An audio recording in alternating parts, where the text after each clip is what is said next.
금융의 허브라고 할 수 있는 홍콩에서 비트코인, 이더리움 ETF가 승인됐다? 라고 하는 상징적 의미 때문에 기대감에 자금이 들어올 수 있지만 실제 ETF로 들어오는 돈은 매트릭스 포트가 예측한 250억 달러가 아니라 많아요, 억 달러다. 알고 아닌 미국, 홍콩서도 ETF 나왔다. 그런데 비트코인은 왜? 촬영 시각은 4월 16일 낮 12시 40분경입니다. 자, 비트코인 가격 보시고 갈게요. 떨어졌습니다만은 과거와 같은 급락은 없어요. 어쨌든 간에 6만 선도 지켜냈고요. 다시 또 반등하는 모습도 보여줬습니다. 물론 다시 하락하긴 했지만요. 아마 이때 반등은 홍콩발 ETF 승인 호재 때문에 오른 것 같고요. 다시 하락한 건 확전 우려 때문인 것 같습니다. 자, 이 비트코인 가격이 급락하면서 알트코인 가격은 더 떨어졌습니다. 그러다 보니까 비트코인 도미넌스가 3년 내 최고를 기록했습니다. 보시면 아시겠지만 가격이 급락했을 때 오히려 이 도미넌스는 최고를 기록한 거예요. 그래서 이 보시면 도미넌스 이렇게 최고를 기록했다가 가격이 회복을 하니까 그나마 도미넌스가 낮아지긴 했는데 여전히 55% 정도, 50%를 훌쩍 웃돌고 있습니다. 도미넌스가 이렇게 높다는 얘기는 뭔가요? 알트코인이 지금 작살나고 있다라고 보셔야 되겠죠. 자금 흐름에서 가장 유의미한 비트코인 ETF 자금 흐름을 보겠습니다. 지난주 금요일 GBTC에서 1억 6,600만 달러가 유출됐습니다.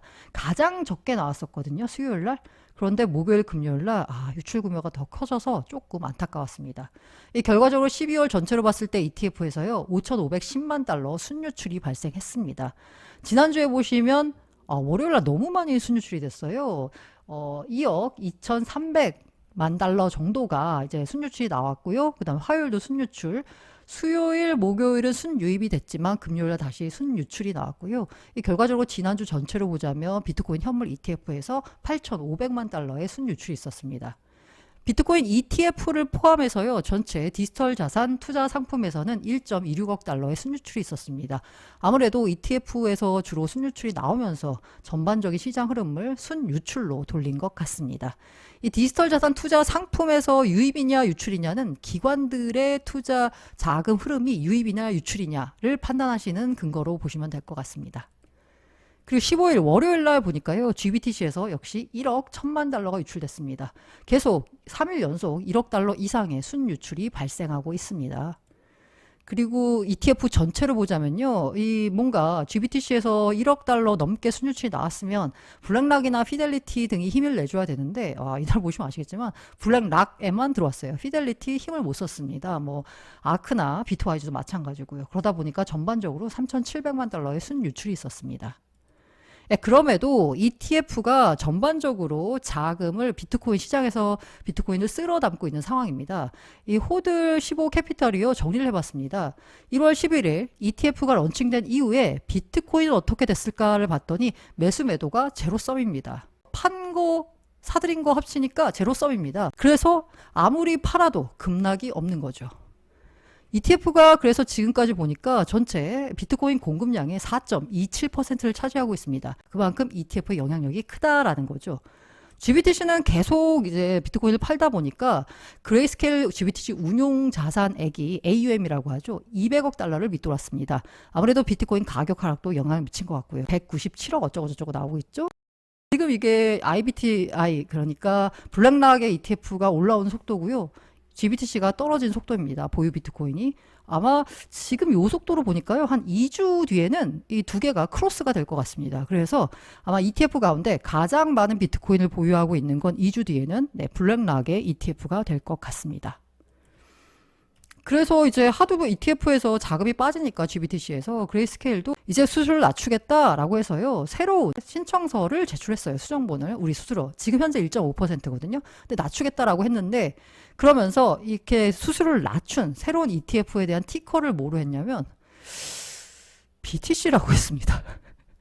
제가 보기에 그냥 던져본 것 같아요. 설마 여기에다가 BTC라는 티커를 주면 그건 좀 반칙이지. 이건 좀 너무한 것 같습니다. 자, 어쨌든 이렇게 ETF가 가격 방어를 잘 해줌에도 불구하고 가격 하락이 나타났죠. 왜 나타났을까? 당연히 전쟁 때문입니다. 중동 긴장 이후에 하락했죠. 그래서 모든 자산 가격이 흔들리고 있어요. 게다가 이 위험, 지정학적 위기가 터졌을 때 주식시장은 문을 닫고 있었거든요. 그러다 보니까 주식은 그 주말에 타격을 안 받았는데 유일하게 시장 문이 열린 크립토 시장은 그 타격을 온몸으로 받아냈습니다. 그래서 비트코인 같은 경우에는 10% 넘게 밀렸고 알트는 20, 30%씩 떨어졌는데 이러다 보니까 이런 분석들이 나오고 있습니다. 아, 야, 위험 회피 자산이라며. 그러면 지정학적 리스크가 터지면 위험 회피 자산으로 돈이 몰려야지. 그런데 비트코인 가격이 빠지니까 위험 회피 자산 아닌 것 같은데? 리스크 해지 자산 아닌 것 같은데? 라는 이제 의문이 제기되고 있습니다. 이에 대한 이제 저의 개인적인 생각은 뭐냐면요. 비트코인은 두 가지 자산의 성격이 모두 있다라고 생각해요. 위험 자산의 성격도 있고요. 위험 회피 자산의 성격도 있고요. 이 두 가지 자산의 성격이 섞여 있어서 어떤 경우에는 이쪽이 뭔가 빛을 받고 어떤 경우에 이쪽이 빛을 받고 있는데 지금 현재는 시장이 커가는 단계이다 보니까 비트코인이 돈이 들어와서 비트코인 가격을 들어 올리기 때문에요. 유동성이 빠지면 비트코인 가격도 떨어질 수밖에 없다라고 보고 있거든요. 궁극적으로 아마 비트코인이 가는 길은 위험 회피 자산, 리스크 해지 역할을 하는 자산일 테지만 지금 거기까지 가는 중간 단계에서 투자 대상 자산으로 자리 잡는 과정에서는 역시나 위험 자산인 건 맞는 것 같습니다. 지금 현재는요. 자, 그렇다면 앞으로 이제 비트코인 움직임을 볼 때 가장 중요한 건 물론 전쟁이겠지만 전쟁을 예측하는 건 워낙 어려워서요. 그건 차치하고 다른 포인트를 좀 보겠습니다. 주목해야 할 포인트 이제 그 세 가지를 제가 꼽아봤는데요. 지금 주목해야 할 포인트는 첫 번째 이제 홍콩 ETF 승인입니다. 단 아직 거래가 시작된 건 아닙니다. 자, ETF가 승인된 다음에 실제 거래가 되기까지는 약간의 시간이 걸립니다. 보통 미국에서도 한 일주일 정도는 걸린다라고 해요. 물론 ETF 별로 다르겠지만. 그래서 중국 매체가 예상하기에도 승인은 받았는데 아마 실제 비트코인 ETF 거래는 4월 말에, 이더리움 ETF는 5월에 거래가 시작될 전망이다라고 합니다. 그러면 ETF가 승인됐다라고 해서 승인 기대감에 돈이 들어오는 거거든요. 근데 이제 물리적으로 실제로 ETF가 거래 시작해서 돈이 들어오는 단계는 아직 아닌 거예요. 자, 그래서 매트릭스 포트가 이제 참고로 매트릭스 포트는 우지한이 만든 크립토 서비스 제공업체거든요. 우지한이라고 하니까 어쨌든 약간 중국 쪽이라고 볼 수 있겠죠. 거기서 보고서를 냈는데 홍콩 비트코인 현물 ETF를 통해서 중국 자본 34조 원이 유입될 것 같다라는 거예요. 250억 달러가 유입된다라는 건데 어우 야 두근두근하죠. 250억 달러. 자, 그런데 이런 얘기가 나왔습니다. 야, 헛소리 하지 마. 야, 실현 불가능한 시나리오다라고 했습니다. 우 블록체인이요. 홍콩 소재 여러 ETF 발행사를 한번 취재를 해봤다. 그랬더니 중국 대규모 자본이 홍콩 비트코인 현물 ETF에 전혀 유입될 수 없다라고 합니다. 이에 관련돼 가지고 그 에릭 발추나스 블룸버그 ETF 전문 애널리스트죠. 더 구체적으로 분석을 내놨는데 많아야 5억 달러다라고 했습니다. 일단 홍콩 ETF 시장 자체가요 500억 달러에 불과합니다. 자, ETF 시장 전체가 500억 달러인데 250억 달러가 들어오면 그 절반이 들어온다는 거예요. 그건 좀 말이 안 되죠. 중국인은 공식적으로 ETF 매수가 불가능합니다. 중국인은 참여가 안 된다라고 해요. 게다가 승인된 세계 발행사 버세라, 차이나 EMC, 하베스트 규모가 작은 곳이라고 합니다. 우리 미국으로 치자면 블랙락 같은 곳이 들어와야 되거든요. 뭔가 뭐 피델리티 이런 곳이 들어와야 되는데 없어요. 블랙락 같은 대여는 아직 참여하지 않은 상태이기 때문에 그렇게 막 시장을 뒤흔들 만한 자금 유입 효과를 갖고 오기는 쉽지 않다라는 거예요.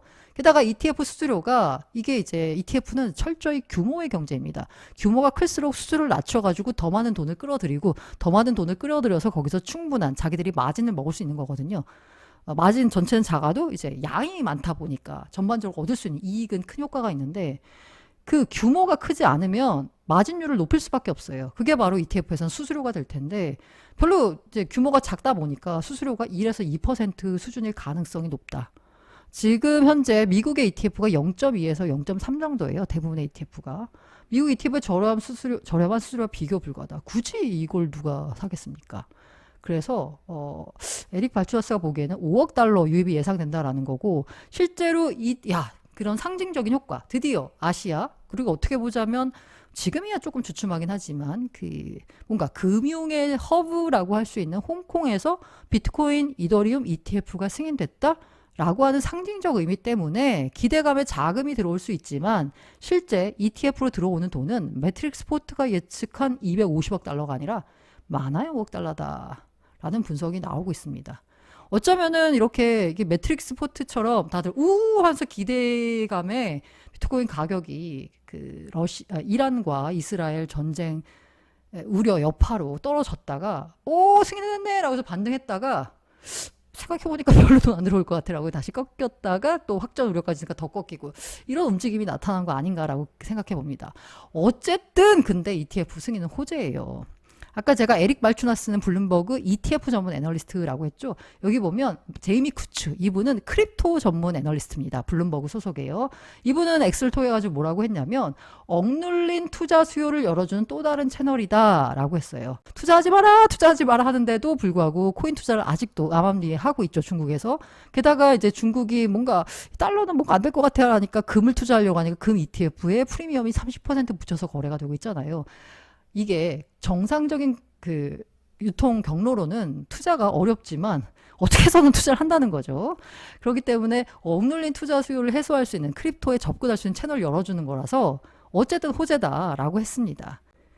그런데 왜 호재 맞는데 하락했을까라고 하는데 QCP 캐피탈 역시 홍콩 ETF 승인이 아시아 기관 암호화폐 투자 길을 열게 해줬다라고 하는데 여기 캐피탈에서도 예측한 게 뭐냐면 시장에는 거시경제 이벤트 등 더 중요한 변동성 요인이 있을 거다. 네, 전쟁 우려가 시장을 덮쳐서 호재를 찍어 눌렀다라고 볼 수 있죠. 리스크 회피에 따른 미국발 매도세로 하락했습니다. QC 캐피탈 설명이 그거예요. 암호화폐 홍콩 호재로 상승 후에 미국발 매도세로 되돌림했다라는 거예요. 홍콩 ETF 승인이 시장 분위기가 좋을 때 나왔으면 더 큰 상승 효과를 보게 만들 수 있었을 것 같아요. 그런데 지금은 시장 분위기 자체가 안 좋다 보니까 사람들이 기대감에 투자하는 게 아니라 실제로 이해득실 따져본다는 거죠. 돈이 진짜 얼마 들어오는 거지? 별로 안 들어오네? 그러다 보니까 가격에는 반영이 미미한 거 아닐까라고 생각합니다. 그리고 두 번째로 주목해야 될 포인트는 바로 금리인데요. 이 금리는 언제나 중요하죠. 매트릭스 포트는 아직 여전히 긍정적인 전망을 밝히고 있습니다. 금리 인하 지연에도 비트코인 가격 상승이 지속될 거다라고 전망하고 있습니다. 그러나 금리 인하가 늦어지면 늦어질수록 사실 코인 시장에는 좋을 게 없죠. 그런데 최근에 여러 금융회사들이 내놓는 금리 전망을 보면 BOA나 도이치뱅크 같은 경우에 미국 연준이 12월에 금리를 낮출 거래요. 6월도 아니고 12월, 그리고 12월에 낮추면 한 번 낮춘다는 거잖아요. 데일리 연은총재는 금리 인하 시급한 상황이 아니라고 하고 있고요. 보스틱 연은총재 역시 연말 전 한 차례 정도 금리 인하를 전망하고 있습니다. 금리 인하 횟수도 줄고 시기도 뒤로 미뤄지고 있는 상황입니다. 그리고 이 월스트리트저널 기자 중에 닉 티밀하우스라고 했는데요. 연준 대변인이냐? 라는 소리를 듣는 기자거든요. 6월 아니다라는 거예요. 그리고 많아야 두 차례다. 한두 차례 금리 인하를 전망하고 있습니다.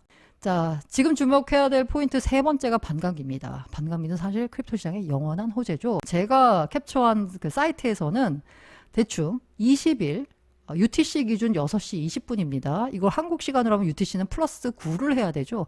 그래서 20일 토요일 한국 시간으로 오후 3시 20분경에 반감기가 올 거다라고 하고 있는데 이것은 조금 더 이제 찾아봐야 될 것 같습니다.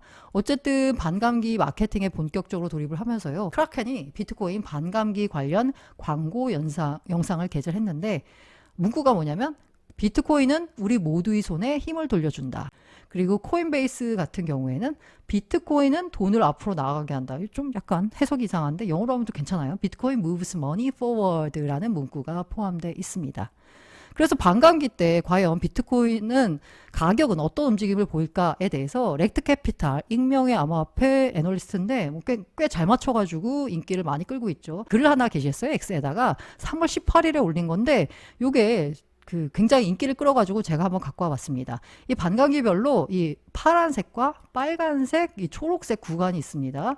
이걸 이제 4가지 단계, 비트코인 반감기의 4단계라고 해서 분석을 했는데 이 첫 번째 단계가요. 반감기 전 랠리입니다. 약 60일 전에 반감기 전 랠리, 요 하늘색이 나타난다라고 합니다. 그래서 이와 관련돼서 이제 역사는 반복해 있고요. 그런데 지금 보니까 실제로 여기 보니까 이게 먼저 나타났대요. 며칠 정도 앞당겨서 진행이 됐대요. 그러다 보니까 첫 번째가 반감기 전 랠리고 두 번째가 반감기 전 되돌림이거든요. 그런데 이제 전반적으로 좀 땡겨지는 현상이 이번에 나타나고 있다라는 겁니다. 두 번째가 최종 반감기 전 되돌림. 반감기 전 올랐다가 반감기 전 되돌림을 합니다. 반감기 전 되돌림이 지금 나타날 수 있다라는 거죠. 아직 반감기가 나타나기 전이니까요. 최종 반감기 전 되돌림이요. 보통 28일, 반감기 발생 28일에서 14일 전에 발생하는 경향이 있고요. 2016년의 경우 반감기 전 되돌림은 마이너스 38%, 2020년에는 마이너스 20%. 근데 여기 요걸 글을 썼을 당시에는 30일 앞두고 있는데 지난주 마이너스 11% 하락했다라고 하는데 요게 올해는 좀 더 빨리 나타나고 있다. 전반적으로 라고 합니다. 자, 세 번째가 재누적. 반감기 전 되돌림 이후에는 수개월에 걸친 재누적이 이어집니다. 빨간색. 이 재누적은 뭐냐? 횡보한다는 겁니다. 쉽게 말하면. 재누적 구간, 이때 이제 횡보를 하는데 이 기간 최대 이제 150일 정도 걸릴 수 있다라고 해요. 자, 반감기 지나면 올라야 되는데 왜 안 오르지? 아, 자꾸 횡보를 해. 그러다 보니까 이 시간에 많이 떨어져 나간다고 합니다. 투자자들이. 아씨, 왜 이렇게 안 오르는 거야? 이러면서. 그리고 마지막에 파라볼릭 상승 추세. 재누적 영역에서 돌파하면 여기를 이제 돌파하고 나면 이때 급등을 한다라는 겁니다. 여기 횡보를 할 때 시장을 떠나지 말고 이걸 견뎌내야지 요 초록색 구간에 있는 상승을 먹을 수가 있다라고 그래요. 이게 지금까지 나타난 역사적 패턴이고 이게 24년에도 이번에 나타날 가능성이 크다라는 게 렉트 캐피탈의 분석입니다. 지금은 때마침 반감기 직전 되돌림 그러니까 하락이 이란과 이스라엘 전쟁과 맞물리면서 되게 극대화되는 모양새죠. 그리고 전반적으로 ETF 효과인지 어쩐지 반감기 전에 나타났던 여러 가지 현상들이 지금 모두 다 빨리빨리 진행되고 있대요. 이렇게 따지면 하락폭이 더 깊게 나왔다가 재누적 구간도 짧게 끝내고 더 빨리 상승하는 일이 나오지 않을까라고 개인적으로 기대를 해봅니다만은 네, 가격은 모르죠. 그런데 이제 이런 해석도 있습니다. 마법의 단어 선반영. 이게 반감기 선반영 가능성이 있대요. 델타 블록체인 펀드 설립자가요. 그래서 최대 25% 추가 조정이 있을 수도 있다라고 분석을 했는데 여기에다가 앞서 말씀드린 이란 이스라엘 전쟁 우려가 겹치면서 하락폭이 더 크게 나올 수도 있다라는 주장입니다. 다만 지금 현재 비트코인 가격 흐름은 ETF 자금 유입 덕분인지 그래도 탄탄한 움직임을 보여주고 있습니다. 제가 약간 걱정되는 게 머피의 법칙이라고 했거든요. 이게 이 역대로 안 움직이던 지갑에서 그 비트가 움직이잖아요. 그럼 하락이 나온다라고 했거든요. 약간 싸한 게 14년 전인 2010년 4월에 채굴한 비트코인 50개를 이체했대요. 아, 싸합니다. 네, 이거 안 움직이던 게 움직이면 뭔가 하락이 나오는데 이번에는 통하지 않기를 바라보면서 그래서 비트코인 가격은 길게 보면 무조건 오른다라는 게 저의 초지일관된 주장입니다. 네, 크립토 is macro now라는 뉴스레서 제작자가 내년에 비트코인 45만 달러 간다라고 예측을 했는데 저도 물론 상승한다, 오른다 전망할 수 있습니다만은 단기적으로는 모르죠. 이분 역시나 앞으로 더 많은 잔인한 주가 있을 거다. 그러니까 추세적으로 보자면 상승을 하겠지만 이 사이에서 왜 그러잖아요. 그 짤이 있잖아요. 유명한. 우리가 생각하는 상승은 이런 아주 아름다운 일직선, 우상향 곡선인데 실제로 나타나는 상승은 이렇게 여러 굴곡을 거치면서 오르는 거잖아요. 이 여러 굴곡이 있을 때 이 하락의 패닉에 시장을 떠나서 나중에 상승의 과실을 누리지 못하는 불상사가 없었으면 하는 바람이고요.